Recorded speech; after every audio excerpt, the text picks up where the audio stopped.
Kisah perjuangan Kiai Banyuwangi yang dijuluki sebagai Imam Al-Ghazali dari Tanah Jawa, Kiai Haji Mukhtar Syafaat.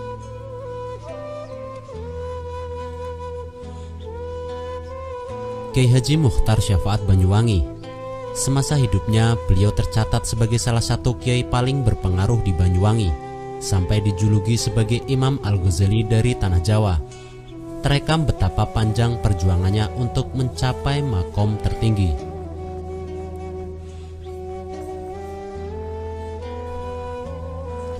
Kiai Haji Mukhtar Syafaat, yang biasanya disapa Kiai Syafaat, sebenarnya memang terlahir dari keluarga kiai dan berkecukupan secara ekonomi. Namun ketika mondok dari satu pesantren ke pesantren lainnya, beliau santri penyendiri dan harus bekerja serabutan untuk memenuhi kebutuhan hidupnya.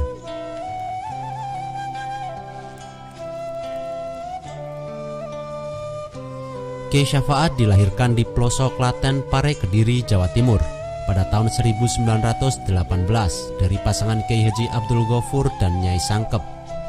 Pasangan ini memiliki 7 anak, salah satunya Kiai Syafaat. Kiai Haji Abdul Ghafur merupakan peternak kerbau dan terbilang petani kaya di daerahnya. Sementara kakeknya, Kiai Bariman, merupakan seorang kiai yang oleh masyarakat dipercaya memiliki banyak karomah.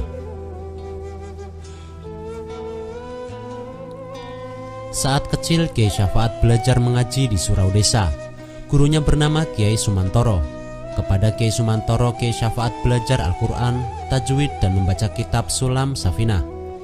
Saat usianya 10 tahun, Kiai Syafaat dipondokkan ke pesantren Tebu Ireng yang diasuh oleh Mbah Kiai Haji Hashim Asy'ari.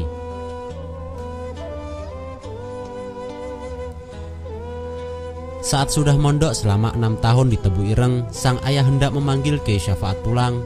Jika Kiai Syafaat sudah pulang, giliran adiknya yang akan dikirim ke Tebu Ireng. Begitulah keinginan ayahnya, agar anak-anaknya bisa nyantri bergantian.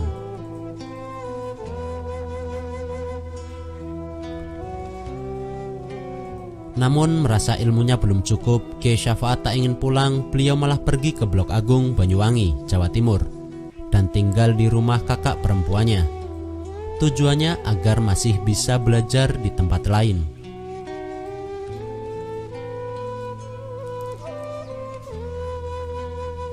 Niatan itu akhirnya terkabul juga. Kiai Syafaat mulai mondok di pesantren berguru kepada Kiai Haji Abdul Manan. Di pesantren ini Kiai Syafaat mulai sakit-sakitan. 2 tahun kemudian beliau pindah mondok di pesantren Tatsmiri Tolabah di Jalan Genteng, di Banyuwangi bagian selatan. Saat itu pondok Jalan ini diasuh Kiai Ibrahim yang mengajari Kiai Syafaat kitab Ihya Ulumuddin karya Imam Al-Ghazali.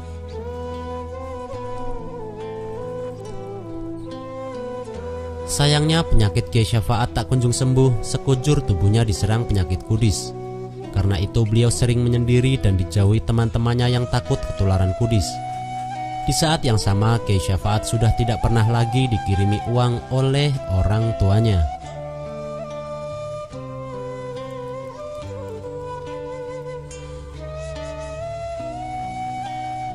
Kondisi itulah yang memaksa Kiai Syafaat menjadi santri kasab. Santri yang untuk memenuhi kebutuhan hidupnya harus bekerja atau menjadi buruh pada masyarakat setempat. Beban yang ditanggung cukup berat, namun Kiai Syafaat tetap sabar dan tekun.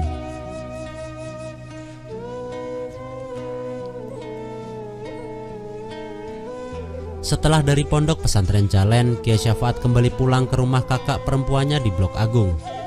Saat itu beliau masih terus berusaha mengaji, kali ini kepada Kiai Haji Abdul Hamid yang mengajar di Masjid Blok Agung. Saat masih ngaji di Masjid Blok Agung inilah Kiai Syafaat mulai diikuti anak-anak muda setempat untuk mengaji kepadanya.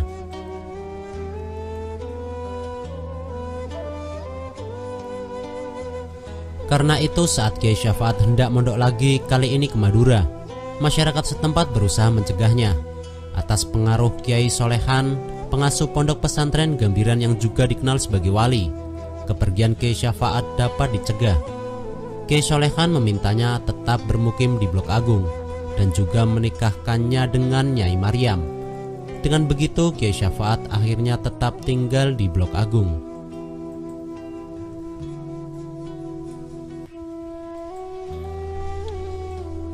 Di atas sebidang tanah yang diwariskan oleh kakeknya, bersama-sama dengan masyarakat setempat, Kiai Syafaat membangun musola kecil yang diberi nama Musola Darussalam. Itu terjadi pada tanggal 15 Januari tahun 1951 yang kelak dicatat sebagai hari lahirnya Pondok Pesantren Darussalam Blok Agung. Dari musola inilah Kiai Syafaat mulai mengajar ngaji, terutama kitab Ihya Ulumuddin yang jadi andalannya.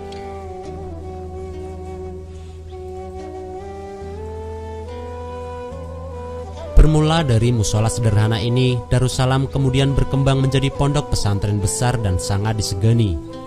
Ribuan santrinya datang dari berbagai penjuru tanah air, lebih dikenal dengan nama Pondok Pesantren Blok Agung.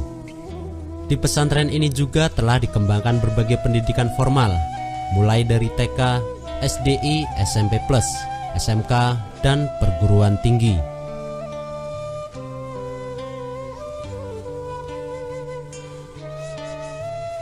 Namun meskipun pondok yang dirintisnya berkembang pesat, Kiai Syafaat tak berubah, tetap mengajari santrinya ngaji kitab Ihya Ulumuddin.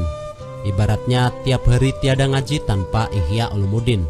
Bahkan Kiai Syafaat beserta pondoknya telah identik dengan magnum opus Al-Ghazali tersebut.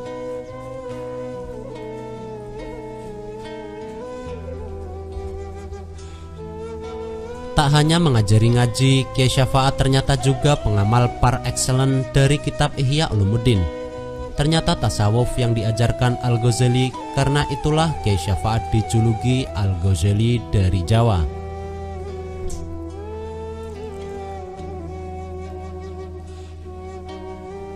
Atas pencapaiannya itu, banyak kawan seangkatan atau seperjuangan yang bertanya kepadanya, apa rahasia santri yang biasa-biasa saja ini mampu mengembangkan pesantren hingga sebesar ini? Rupanya ada 3 rahasia Kiai Syafaat.